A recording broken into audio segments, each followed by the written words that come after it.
The imperial palace stretched across the sky like a giant metal dragon. Its walls were made of dark steel, and its towers reached up toward the stars. Today was the most important day in the Empire's history. Today, Prince Taiyang will become the new Dragon Emperor. Inside the Grand Hall, thousands of people waited. They came from 4 to 7 different planets, all of them conquered by the dragon people. Some looked like insects with many legs. Others had skin that glowed in the dark. Some were covered in fur, and some had no eyes at all. But they all had one thing in common. They were all slaves now.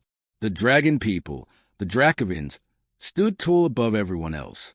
Their skin looked like it was made of green and gold scales. Their eyes were yellow and cold.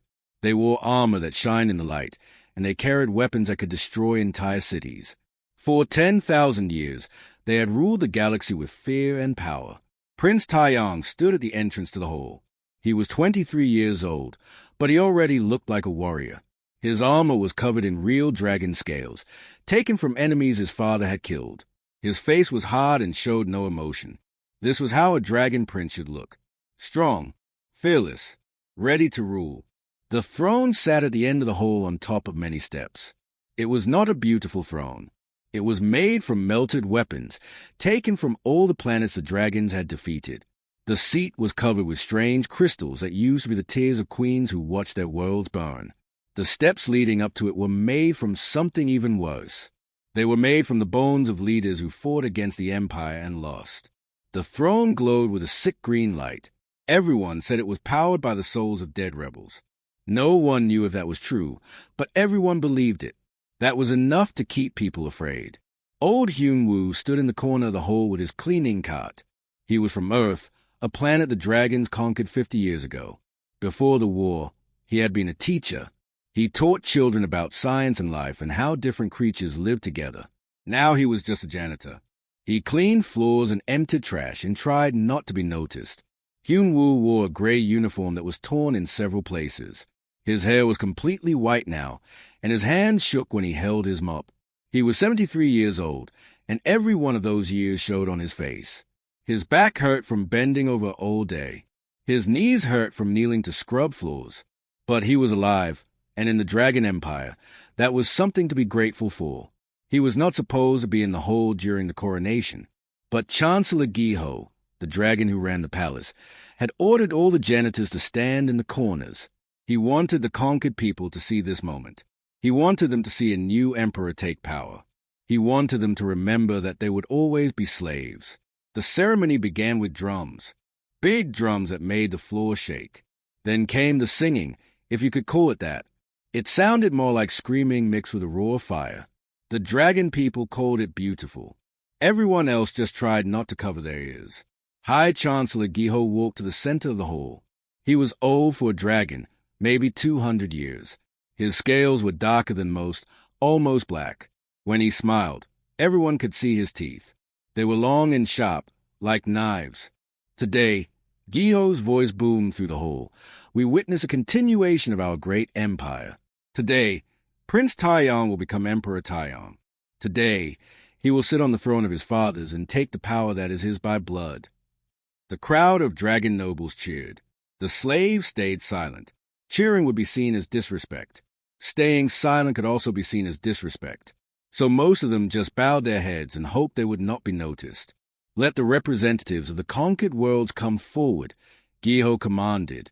One by one, representatives from each of the 4 to 7 conquered planets walked to the front.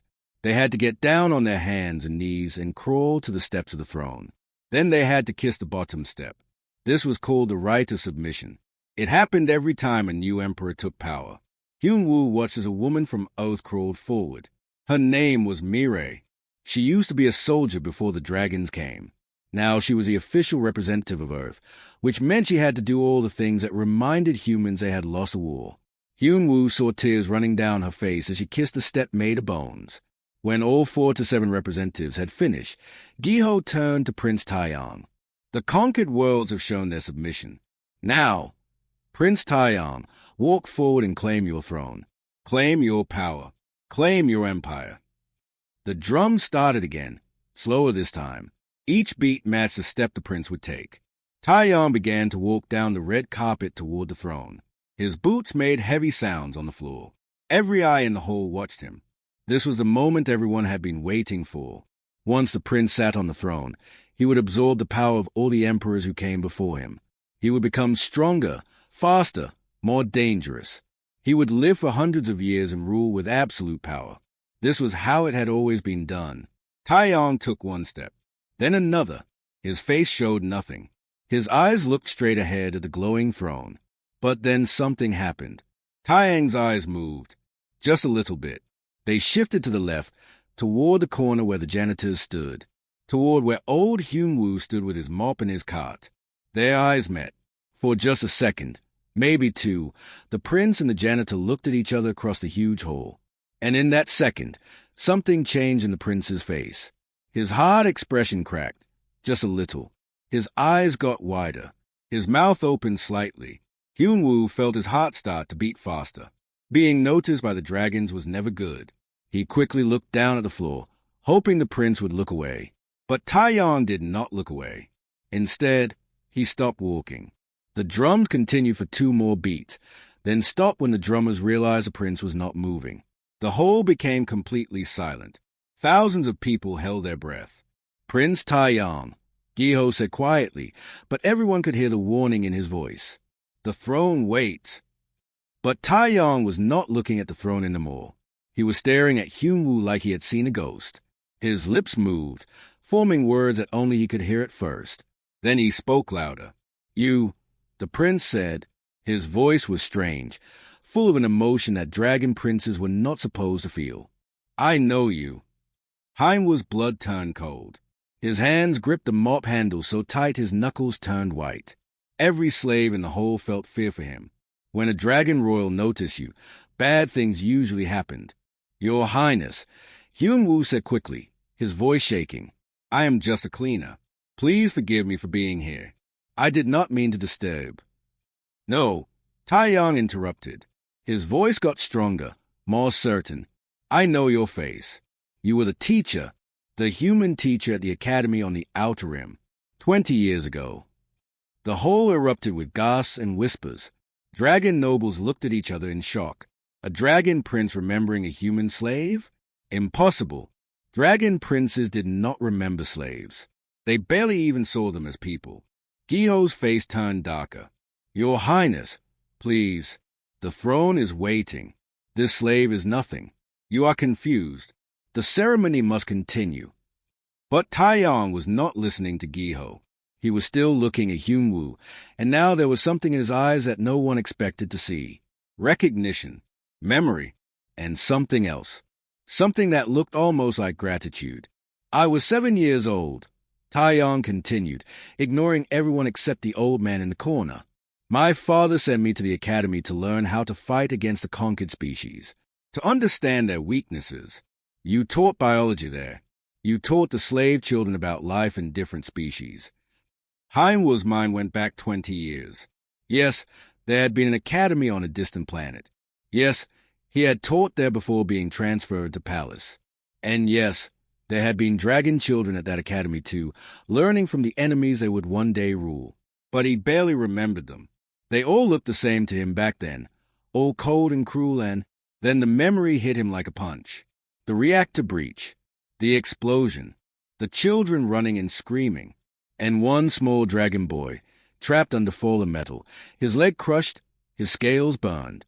"The accident," Hyun-woo whispered. "Yes," Taiyang said, and now everyone could hear the emotion in his voice. "The reactor accident. Everyone ran. Even the dragon gods ran. The radiation was too strong. But you came back. You pulled me out. You carried me through the radiation zone even though I was the enemy's child. Even though saving me made no sense." The hall was so quiet now that people could hear their own hearts beating. This was impossible. This was not how things worked. Dragon princes did not remember acts of kindness. They were taught to forget such things, to see them as weakness. Chancellor Giho stepped forward, his claws extended. "Your Highness, this is madness. A slave's actions mean nothing. You are confused. Take your throne now, or I will be forced to." "You asked me a question." Taiyang spoke over him, and now he was walking again. But he was not walking toward the throne. He was walking toward Hyun-woo, while we waited for rescue, while you held pressure on my wounds to stop the bleeding. You asked me something. Hyun-woo remembered. Oh, God, he remembered now. The boy had been in shock, going in and out of consciousness. Hyun-woo had tried to keep him talking, keep him awake. And in his own shock, he had asked a question he should never have asked the Dragon Prince. Please, Hyun-woo begged. Your Highness, I was sick from the radiation. I did not know what I was saying. But Taeyong kept coming closer. You asked me if you could choose between having power over other people or having real connections with other people, which one would make you truly happy? The prince was standing right in front of him now. Hyun-woo could see tears in the prince's eyes. Real tears. He did not know dragons could cry. I told you I would choose power, Taeyong said softly. I was 7 years old, and I said what my father had taught me to say. But you smiled at me. It was the saddest smile I have ever seen. And you said, then I hope you live long enough to learn you were wrong. Taeyong reached out his hand, and every person in the hall watched in absolute shock as the Dragon Emperor's heir walked past the throne of his ancestors and pulled an old human janitor into an embrace. The embrace lasted only a few seconds, but it felt like time had stopped. Prince Taeyong held old Hyun-woo like a son would hold his father. His arms were strong but gentle. His head rested on the old man's shoulder. And in front of thousands of witnesses, the future Dragon Emperor did something that had never happened before in 10,000 years of Empire history. He cried. Real tears fell from Taeyong's eyes and landed on Hyun-woo's worn gray uniform. The old man stood frozen at first, too shocked to move. His hands shook. His heart pounded so hard he thought it might break through his chest. This could not be happening. This was impossible. This was dangerous for both of them. But slowly, very slowly, Hyun-woo's arms came up and returned the embrace. His old hands patted the prince's back gently, and he cried too. 20 years of pain and suffering and loneliness came pouring out in those tears. He had saved the child because it was the right thing to do. He never expected thanks. He never expected to be remembered. Thank you, Taeyong whispered so only Hyun-woo could hear. Thank you for showing me that kindness exists. Thank you for saving me when you could have let me die. Thank you for planting a seed in my heart that finally grew into something real. Before Hyun-woo could respond, Chancellor Giho's voice exploded through the hall like thunder. Guards! Seize them both immediately! 20 dragon warriors in full battle armor moved as one unit, their weapons charged with blue energy that hummed and crackled. Their boots shook the floor as they ran. Each warrior was strong enough to break a human in half with their bare hands. But Prince Taeyong released Hyun-woo and turned to face the guards. Something in the way he stood made them stop. This was not a confused prince. This was not someone under mind control. This was a young man who had made a choice and would not back down. Stand down, Taeyong commanded. His voice carried the full weight of royal authority. I am Prince Taeyong, son of Emperor Daeho, heir to the dragon throne. I am of sound mind and clear purpose. You will lower your weapons now. The guards hesitated. They looked at each other, then at Chancellor Giho, then back at the prince. They were trained to obey the royal family above all others. But this situation was beyond anything they had trained for. Giho pushed through the guards and pointed a clawed finger at Hyun-woo. This human has used mind control on the prince. He has compromised the heir with forbidden technology or alien powers. The prince is not himself. I am completely myself, Taeyong said calmly. Perhaps for the first time in my life, I am truly myself.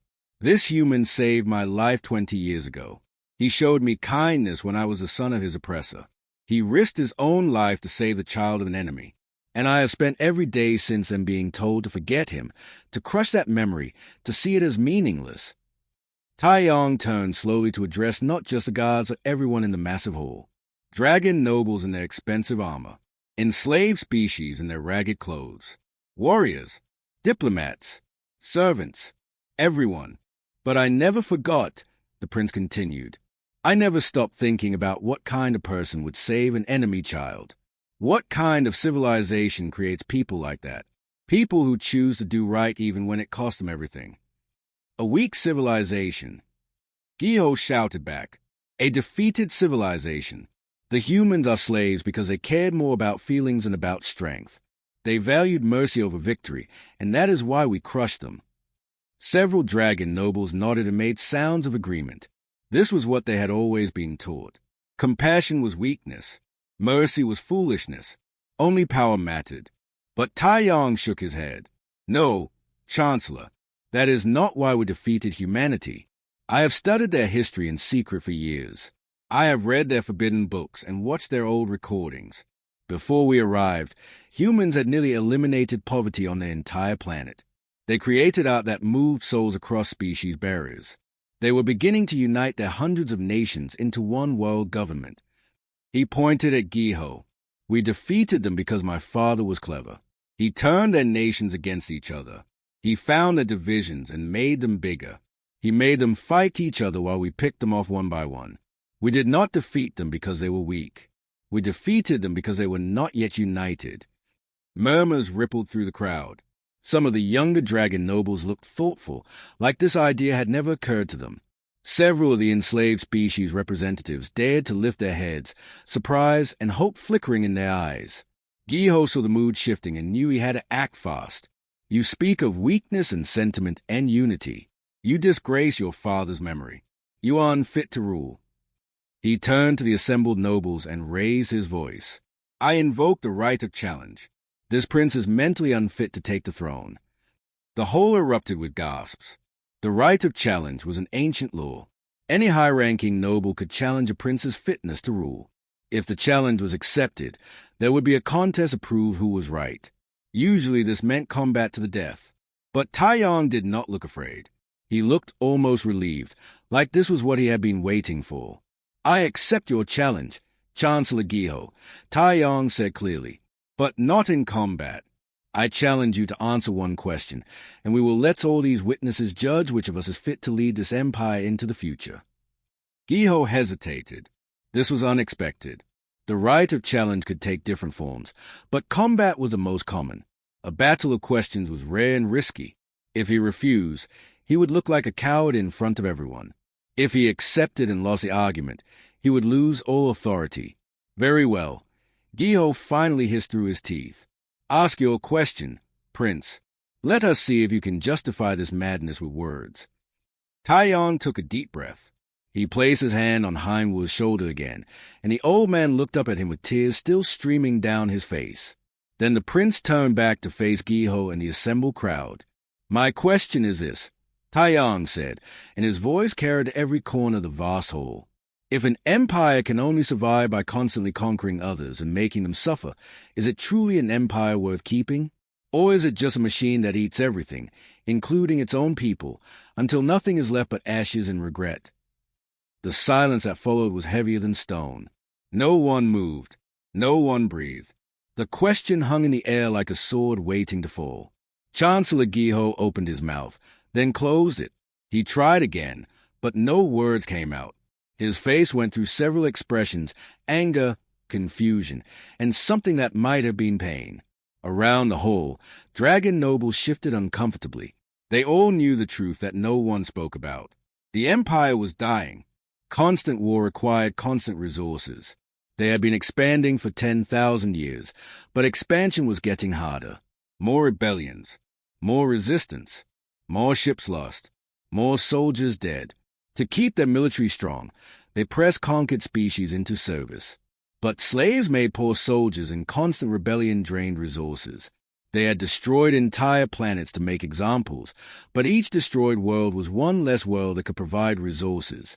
The machine of empire needed more and more fuel, and the fuel was running out. You asked the wrong question, Giho finally managed to say, but his voice had lost its earlier confidence. An empire does not need to be worth keeping. It simply exists. We are strong, and therefore we rule. This is a natural order of the universe. Is it? Tai Yong asked. He gestured to a bug-like alien in the crowd. Ambassador Jiwon of the Kelmar worlds, how many rebellions has your home planet had in the last 10 years? The insect being clicked nervously. Her translator device crackled to life. 14 major uprisings. Your Highness, my people are dying. Our population has dropped by 40% in 50 years of dragon rule. Taeyong nodded sadly, then pointed to a scarred dragon warrior. General Doko, commander of the Seventh Fleet, how many ships have we lost to rebel attacks this year? The old warrior stepped forward reluctantly. His armor was covered in dents and burn marks from 100 battles. 347 vessels, Prince Taeyong. Our shipyards cannot build ships fast enough to replace what we lose. And you, Chancellor, Taeyong said softly, how many sons have you buried who died in wars of conquest? Giho's face twisted with pain and rage. His claws clenched into fists. When he spoke, his voice was barely a whisper. 3 sons. I have buried 3 sons. 3 sons sacrificed to feed the machine of empire, Taeyong said. My father died in battle, as his father did before him, as is expected of every dragon emperor. We call it glorious. We call it honorable. But what if we are simply trapped in a cycle of violence that helps no one, not even us? A female dragon noble with silver scales stepped forward. Duchess Sora was one of the most powerful nobles in the empire. She owned 12 planets and commanded a private fleet. When she spoke, people listened. What are you suggesting, Prince Taeyong? She asked carefully. That we surrender? Release all our conquered territories? We will be destroyed within a generation. All the species we have conquered would unite and wipe us out. I am not suggesting surrender, Taeyong replied. I am suggesting something much more difficult. I am suggesting transformation. I am suggesting that we take the first terrifying step toward becoming an empire that others might actually choose to join, instead of one that must be held together by fear. Bitter laughter came from several dragon nobles. The idea seemed insane. Who would willingly join the empire that had oppressed them? You truly are mad, Giho said. No species would ever willingly join us after what we have done to them. Maybe not immediately, Taeyong acknowledged. He looked down at Hyunwoo again. But this man taught me something my entire royal education never mentioned. He taught me that a single act of unexpected kindness can plant a seed that takes decades to grow. I was 7 when he saved me. I am 23 now. That seed took 16 years to grow roots deep enough to change me. Then Prince Taeyong turned to face the throne, that monument of bones and suffering. His next word sent shockwaves through every person in the hall. I will not sit on that throne. Not today. Not ever. Not as it is now. The hall erupted in chaos. Chaos exploded through the grand hall like a bomb. Dragon nobles shouted at each other. Some drew their weapons. Others tried to leave, but found the doors blocked by confused guards who did not know what to do. The enslaved species representatives huddled together, afraid they would be caught in whatever violence was about to happen. Above all the noise, Chancellor Giho's voice roared the loudest. You refuse the throne? You refuse? Then you forfeit your right to rule. The empire will tear itself apart without an emperor. There will be civil war. Perhaps, Taeyong said calmly, and his composure in the middle of chaos made people stop and listen. Or perhaps the empire will transform into something that does not need one person sitting on a throne of bones to hold it together.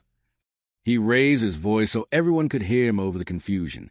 I am still the rightful heir by blood. I do not give up my claim to leadership, but I refuse to participate in this ceremony until we do something that has never been done in 10,000 years of dragon history. And what is that? Duchess Sora asked. Her hand rested on her weapon, but she had not drawn it.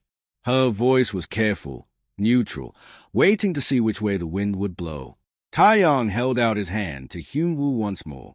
The old man looked at that hand like it was a poisonous snake. He knew that taking it again would seal both their fates. But he also knew that some moments only come once in a lifetime. Hyunwoo took the prince's hand. I propose, Taeyong announced, that we ask the conquered peoples what they think would make a just and lasting empire. Starting with Ambassador Hyunwoo of Earth, who holds the official title of Cultural Ambassador, a position that was created as a joke but which I now choose to honor as real and legitimate. The gasps that followed were even louder than before. The title of Cultural Ambassador had been given to Hyunwoo as an insult. It was supposed to mock the idea that human culture had any value. But now the prince was treating it as a real position of authority. Your Highness, Hyunwoo stammered, his voice shaking badly. They will never accept this. And even if they did, what could I possibly say that would matter to anyone here? You could start by telling them about your civilization, Taiyang said gently. About what humanity built before we destroyed it. About what made your people worth saving, even one child of your enemy. Heimwoo's eyes filled with fresh tears. His hands trembled as he held the prince's hand tighter. He looked around at all the faces watching him. Dragon nobles with their cold yellow eyes. Enslaved beings from dozens of worlds, most of them barely daring to hope. Guards with weapons ready. And in the center of it all, a young prince asking him to speak truth to power.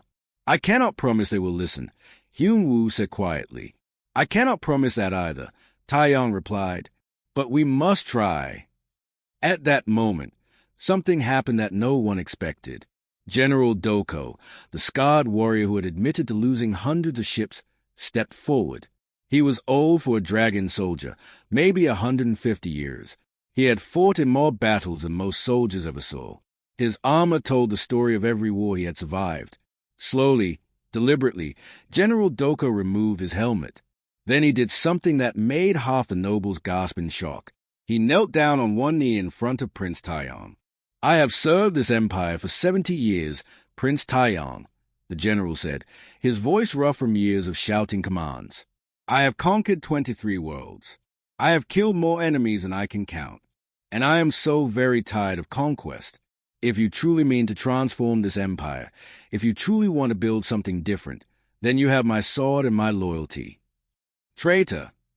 Chancellor Giho screamed. He drew his blade, a long curved weapon that glowed with red energy. You betray everything we stand for. But before Giho could attack, Duchess Sora moved between them. She did not draw her weapon, but her presence was enough to make the Chancellor pause. General Doko speaks what many of us think but are afraid to say, she said clearly. The Empire is dying, Chancellor. We all feel it, even if we do not speak it. Our children die in endless wars. Our resources drain away fighting rebellions. Our subject worlds hate us and will never stop resisting. Perhaps survival requires us to change rather than simply use more force. Other voices joined in. Some nobles supported Giho, shouting that tradition must be maintained, that showing weakness would doom them all. Others expressed careful support for Taeyang's idea, though most were cautious and uncertain. Through it all, Taeyang kept his hand clasped with Hyun-woo's. The old man stood beside the prince like an anchor in a storm, hardly believing what was happening but knowing he had to see it through. Finally, over all the chaos and shouting, Hyun-woo spoke. His voice was weak and rough from years of hard labor and poor food. But somehow, in that moment, it cut through all the noise. May I speak? He asked. Silence felt like a curtain dropping. The idea of a human slave addressing such an important gathering was beyond strange. It was revolutionary. But Taeyang had given him the right to speak, and the prince's authority, however contested, still commanded respect. I am just a teacher, Hyun-woo began, his voice getting steady as he continued.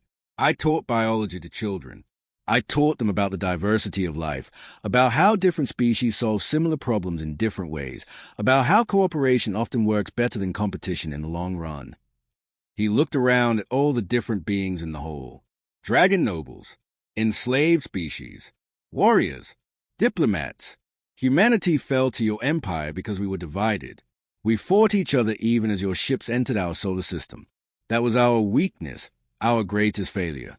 But our strength, our greatest strength, was our capacity to learn from our mistakes. Hyun-woo's grip on Taeyang's hand tightened.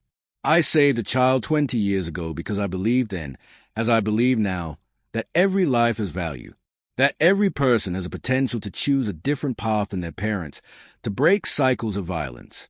I never dreamed that child would remember me. I never imagined it would matter. He turned to face a glowing throne, that monument to 10,000 years of suffering. That throne represents certainty. Certainty that strength is everything. Certainty that compassion is weakness. Certainty that domination is the only stable form of order. But Prince Taeyong is offering you something terrifying. He is offering uncertainty, the possibility that everything your empire was built on might be wrong. And if we accept this uncertainty, Duchess Sora asked seriously, what happens then? We cannot simply release all conquered worlds and expect peace. There would be chaos, revenge. They would hunt us down and kill us all. Not release, Taiyang interjected. Transformation. We begin by acknowledging what was done. We create a council, not of dragon nobles alone, but with real representatives from all species within the Empire. We give them genuine voice, real power to shape policy and make decisions. They will vote to destroy us, someone shouted from the crowd. Maybe, Taiyang admitted honestly, but I suspect most conquered peoples want what all beings want. Safety for their families, dignity in their lives, a future for their children. If we can offer that without requiring submission and humiliation, we might find that many would choose cooperation over costly rebellion. General Doko stood up from his kneeling position. It would take generations to accomplish. There would be setbacks, violence, maybe even civil war between those who support change and those who resist it. Yes, Taiyang agreed. Transformation is always harder than simply maintaining what already exists. But maintaining what we are now is impossible. The Empire will collapse eventually. The only question is whether we collapse into ashes and hatred and revenge, or whether we transform into something that might actually last and be worth preserving. Chancellor Giho had been silent for several minutes. His face cycled through rage, calculation, and something that looked almost like grief. Finally, he spoke, and his voice was different now. Quieter, more thoughtful. If we do this, Giho said slowly, if we truly attempt this transformation, we will need strength. Not strength to conquer, but strength to hold the Empire together while it changes. Both dragon hardliners and vengeful conquered peoples will resist. There will be those on all sides who prefer war to peace. He looked directly at Taiyang. Can you be strong enough for that? Can you make the hard choices that will be required? I do not know, Taiyang answered with complete honesty. But I know I will not be making those choices alone. That is the entire point. One being on a throne, making all decisions, carrying all weight. That is what failed us. A council with many voices, many perspectives, bearing the weight together, that at least is a chance of working. As if responding to his words, a deep crack split through the throne. The sound echoed through the hole like breaking thunder. A whole section of the bone structure crumbled, and the crystallized tears dissolved into dust that floated away on unseen currents of air. The symbolism was impossible to miss. The old order was literally falling apart. Duchess Sora looked at the crumbling throne, then at Prince Taiyang, then at old Hyunwoo still standing beside him. A slow smile crossed her face. The ancestors have spoken after all, she said. Very well, Prince Taiyang. My house supports you, but with conditions. This council you propose must have genuine representation and real power, not just symbolic positions. One by one, other dragon nobles added their voices. Some were enthusiastic. Others were reluctant and uncertain. Not everyone agreed. Several hardline nobles left the hall in protest, making it clear they would resist any changes. Chancellor Giho himself offered only a tense, minimal bow of acknowledgement, his support conditional and fragile. But a majority, exhausted by endless war and seeing the writing on the wall, chose to follow their prince into an uncertain future. The crumbling throne continued to make small cracking sounds as pieces of bone and crystal fell away. Each sound made the dragon nobles more nervous. Some saw it as a bad sign. Others saw it as proof that change was necessary. But everyone understood that something fundamental was breaking apart right before their eyes. Prince Taiyang turned away from the dragon nobles and faced the other side of the hole where the conquered species stood. These were the representatives from 4 to 7 different worlds. Some had been slaves for 50 years, others for hundreds of years. Their people had suffered under dragon rule for so long that many had forgotten what freedom looked like. I have asked my own people to consider change, Taiyang said to them. But their opinion is not the only one that matters. You are the ones who have suffered. You are the ones who have lost homes, families, freedom. I cannot ask for your forgiveness because what was done cannot be undone. He took a deep breath. But I can ask for a chance to build something different together. I want to know what you think would make a fair and lasting peace. I want to hear your voices that have been silenced for too long. The conquered representatives looked at each other with fear and confusion. This had to be a trap. Dragon rulers did not ask slaves for their opinions. They did not care what conquered peoples thought. This had to be some kind of test or trick. Mireille, The human representative who had been forced to crawl and kiss the throne steps earlier was the first to speak. She stood up slowly, her legs shaking. Her face was wet with tears, but there was anger in her eyes too. "How do we know this is real?" she asked, her voice sharp. "How do we know this is not just another way to hurt us? You say you want change, but your father said kind words too, right before he destroyed half our cities. Why should we believe you?" Taeyong did not look away from her anger. "You should not believe me based on words alone. Words are easy. I am asking you to watch what I do, to judge me by my actions, not my promises. And if we speak honestly here today," asked the tall being covered in blue fur from the planet Kalos, "if we tell you what we really think, will we be punished for it later?" "No," Taeyong said firmly. Then he turned to General Doko. "General, I want you to make an announcement. Any representative who speaks here today has complete immunity. No punishment, no revenge, no consequences. Make it an official decree."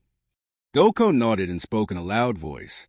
"By my authority as General of the Seventh Fleet, and with the Prince's authority as heir, any being who speaks in this hall today is granted full immunity from all punishment. This is recorded and witnessed." Another representative stood up.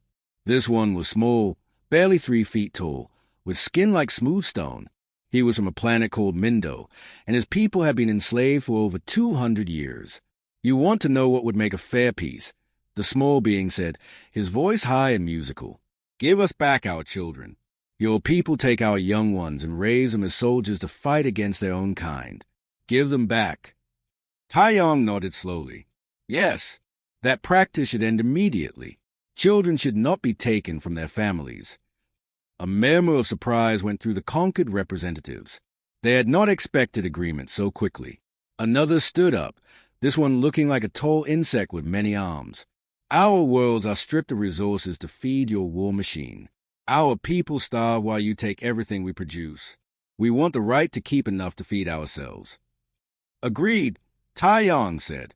"Tribute should be fair, not crushing. Worlds should be able to sustain their own populations." More representatives began to stand. The fear was still there, but hope was starting to break through like sunlight through clouds. "We want our history back," said an elderly being with silver scales different from dragon scales. "Your empire erased our records, burned our books, destroyed our culture. We want the right to teach our children who we were before you came." "You should have that right," Taeyong responded. "Culture and history are not threats. They should be preserved, not destroyed." "We want fair treatment under law," said another. "Right now, if a dragon kills one of us, nothing happens. If we defend ourselves, we die. We want equal justice." This one made some of the dragon nobles growl and hiss in protest. But Taeyong raised his hand for silence. "Equal justice is harder to implement," he admitted. "It will face resistance. But you are right. Justice cannot be justice if it only protects some people and not others." One by one, more representatives spoke. They talked about families separated, about being forced to work until they died, about watching their world stripped bare, about children who grew up never knowing peace, about cultures slowly dying under the weight of dragon oppression. Taeyong listened to all of it. He did not make excuses. He did not defend his father's actions or his empire's history. He simply listened, and the listening itself was something new. Finally, Mireille stood up again. "You listen well, Prince Taeyong. You say good words, but we have heard good words before. The real question is this: will you give us power or just the appearance of power?" "What do you mean?" Taeyong asked. "I mean this council you propose," Mireille said, stepping forward. "Will it be real? Will we have actual votes that matter? Or will it be like my position as Earth representative, a title that means nothing, a role that exists only to humiliate us?" The whole went very quiet. This was the real question, the one that would determine if anything actually changed. Taeyong thought for a long moment before answering. "I propose this. The council will have 200 seats. 100 will be held by dragon representatives. 100 will be held by representatives from conquered worlds, divided proportionally by population." Gasps came from both sides of the hall. Duchess Sora stepped forward quickly. "That gives them equal power with us." They could vote to dismantle everything. Yes, Tai Yang said simply. They could. That is what real power means. The ability to make actual choices, not just pretend choices. This is insane, shouted a dragon noble. They are our subjects, not our equals. They are people, Tai Yang said firmly. And if we want peace instead of endless rebellion, we must treat them as such. Hyunwoo, still standing beside the prince, squeezed his hand. Your Highness, he said quietly, you are asking your people to give up something they have held for 10,000 years. Absolute power. This will not be easy. I know, Taiyang replied, but holding on to absolute power is killing us all. Sometimes the hardest choice is the only choice that leads to survival. Chancellor Giho had been watching and listening. Now he spoke again, his voice thoughtful. And what a defense! If we give conquered worlds this much power, what stops them from voting to eliminate our military, leaving us defenseless? Defense is a legitimate concern, Taiyang acknowledged. I propose that matters of empire defense require a two-thirds majority to change. That way, no sudden changes can leave us vulnerable. But day-to-day governance, resource allocation, justice, culture, these things should be decided by a simple majority. Mireille looked at the other conquered representatives. They had a silent conversation with their eyes, a conversation born of shared suffering and careful hope. If you truly do this, Mireille said slowly, if you truly give us equal voice and keep your word, then I will return to Earth and present this proposal to my people. I cannot promise what answer I will bring back. There is much anger, much pain, many who will never trust dragons no matter what you promise. That is all I ask. Taiyang said, an honest consideration, a chance to prove through actions that change is possible. Other representatives made similar statements. Not promises, not immediate trust, but willingness to consider, to wait and watch, to see if actions match words. Then something unexpected happened. The small being from Mindo, the one who had asked for the children to be returned, walked forward. He came right up to Prince Taiyang and looked up at him with large, dark eyes. My name is Bento, the small being said. I had 3 children. Your soldiers took them 8 years ago. They would be teenagers now. I do not even know if they are alive. Taiyang knelt down so he was at eye level with Bento. I will find them, he said. I will use every resource available to locate them and return them to you. This is my first promise, my first action. Finding your children and bringing them home. Bento's eyes filled with tears. You mean this? I do, Taiyang said. General Doko, make this your priority.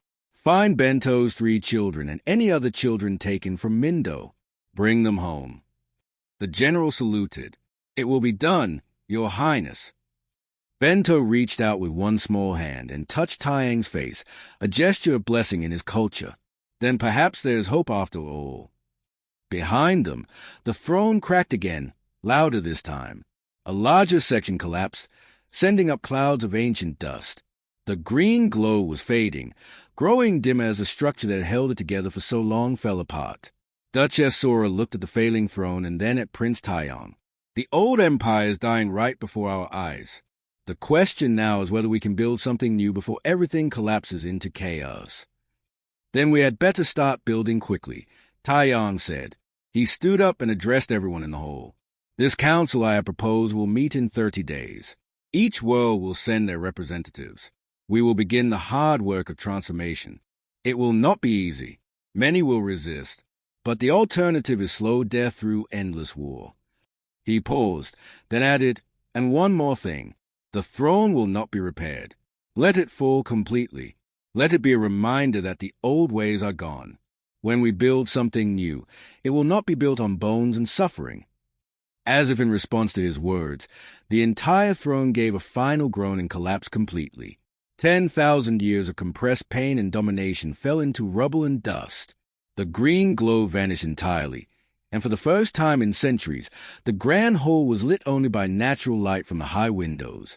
In that light, old Hyunwoo stood beside young Prince Taiyang, and together they faced an uncertain future that they had chosen together. The days following the failed coronation were chaos. News of what happened in the Grand Hall spread across all 4 to 7 conquered worlds like wildfire. Some people celebrated in secret, afraid to show joy too openly. Others prepared for war, certain that the Dragon Empire would crush this rebellion. Many simply waited, unsure what to believe. On the Dragon homeworld itself, the nobility split into factions. Some supported Prince Taiyang and his vision of transformation. Others declared him a traitor and began gathering their forces. Chancellor Giho walked a careful line between both sides, neither fully supporting nor fully opposing the prince. In the middle of all this chaos, Hyun-woo found himself in a position he never imagined. He was no longer a janitor. Prince Taiyang had appointed him as chief cultural advisor, a real position with real authority. He had an office now, an assistant, and people actually listened when he spoke. It felt strange and frightening and wonderful all at once. On the 5th day after the coronation ceremony, General Doko returned with news. Hyun-woo was in his new office, trying to learn how to use the Dragon computer systems, when the general arrived. The old warrior looked tired but satisfied. "We found them," Doko said simply. "Found who?" Hyun-woo asked, looking up from the confusing screen. "Bento's children. All 3 of them. They were in a military training facility on the Outer Rim. They are alive and healthy, though they barely remember their father." Hyun-woo felt tears spring to his eyes. "You are bringing them back?" "They are already on their way. They will arrive tomorrow." Doko paused. The prince was right. Starting with one family, one promise kept. It matters. The next day, Hyun-woo stood with Prince Taeyong and hundreds of others as a ship landed in the palace courtyard. 3 teenagers emerged, looking confused and scared. They had been taken as children and trained to be soldiers. They barely remembered their home world. Then Bento came running forward. The small being moved faster than Hyun-woo thought possible. He reached his children and wrapped all 3 of them in his arms, crying and speaking words in his own language that the translators could not capture because they were pure emotion. The teenagers stood stiff at first, trained not to show feeling. But slowly, they began to remember. Their arms came up. They held their father. And they cried too. Hyun-woo looked at Prince Taeyong and saw tears on the young ruler's face as well. One family reunited, the prince said quietly. Thousands more to go, but it is a start. Over the following weeks, more changes happened. The Grand Hall, with its destroyed throne, was converted into a meeting chamber. Workers removed the rubble and built a circular table with 200 seats. Not a throne raised above others, but a table where everyone sat at the same level. Representatives began arriving from all the conquered worlds. They came with fear and suspicion, but they came. Earth sent Mireille and 2 others. The Kelmar sent Ambassador Juan. The people of Mindo sent Bento, who refused to be separated from his children again. Every world sent voices to speak for them. The dragon nobles who supported Taeyong also took their seats. Duchess Sora became one of the leading voices for peaceful transformation. General Doko commanded the military forces that protected the council from those who wanted to destroy it. Even Chancellor Giho eventually took his seat, though he watched everything with suspicious eyes. The first council meeting was tense. Old hatreds ran deep. Dragon nobles who had spent their lives believing in their superiority now had to sit at a table with beings they had considered beneath them. Conquered peoples who had lost everything to dragon conquest now had to negotiate with their oppressors. Arguments broke out constantly. Several times, beings walked out in anger. Twice, violence nearly erupted before God separated the opposing sides. But slowly, painfully, they began to work together. They created new laws about fair treatment. They established rules about resource allocation that did not starve conquered worlds. They set up systems to reunite separated families and preserve endangered cultures. It was not perfect. It was messy and difficult and full of setbacks. But it was happening. 3 months after the failed coronation, Hyun-woo was walking through the palace gardens late at night. He could not sleep. The responsibility he carried weighed on him. So many people depended on this transformation succeeding. So many hopes rested on such fragile foundations. He found Prince Taeyong sitting by a fountain, looking up at the stars. "Cannot sleep either?" Hyun-woo asked, sitting down beside him. "Too much to think about," Taeyong replied. "Today, 3 more dragon noble families declared rebellion against the council. They have seized control of 2 outer planets and declared a return to the old ways. Hyun-woo felt his heart sink. Will you have to fight them? General Doko is already preparing the fleet. Taeyang said sadly.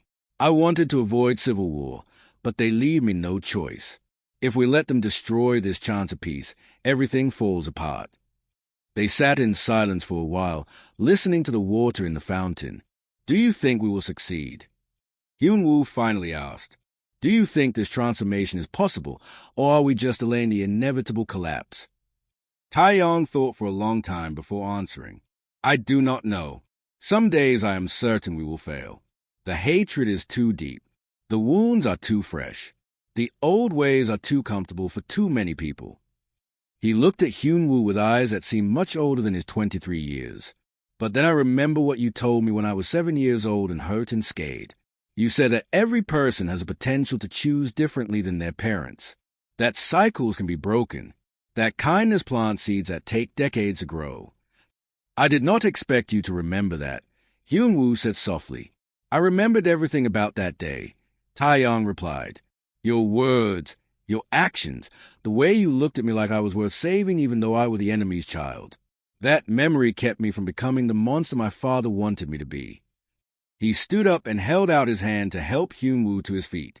We may fail. This whole experiment may collapse, but at least we tried. At least we chose to plant seeds of something better, even if we do not live to see them bloom. 1 year after the failed coronation, the first elections were held on 3 conquered worlds. For the first time in decades, people voted for their own local leaders instead of having dragon governors appointed over them. The turnout was massive. People waited in line for hours just to cast a vote. 2 years after the failed coronation, the council passed the Cultural Preservation Act, which provided funding to help conquered worlds recover and preserve their histories. Libraries were built. Schools were opened. Children learned about their own peoples past alongside the Empire's history. 3 years after the failed coronation, Hyun-woo stood in what had once been the Grand Ascension Hall. It looked completely different now. The circular council table dominated the space. On the walls hung artwork from all 4 to 7 worlds, a celebration of diversity rather than a monument to conquest. Hyun-woo was 76 years old now. His hair was still white, but he stood straighter than he had in years. He no longer cleaned floors. As chief cultural advisor, he spent his days teaching, mediating disputes, and helping formerly conquered peoples find their voices.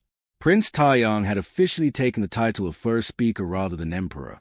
He was first among equals in the council, with some special authority for emergencies, but he did not rule alone. Every major decision required council approval. It was not perfect.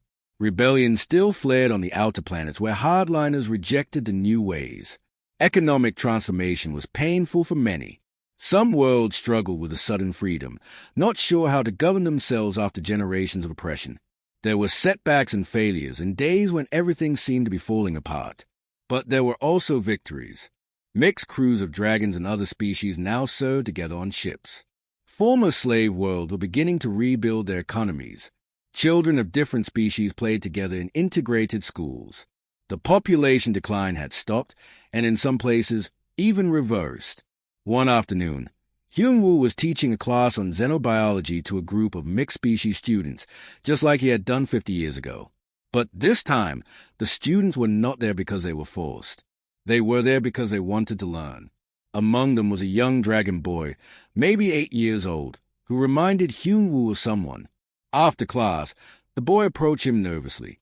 Ambassador Hyun-woo, the boy said, using Hyun-woo's proper title. My father told me you saved First Speaker Taeyang's life when he was young. Is that true? Hyun-woo smiled.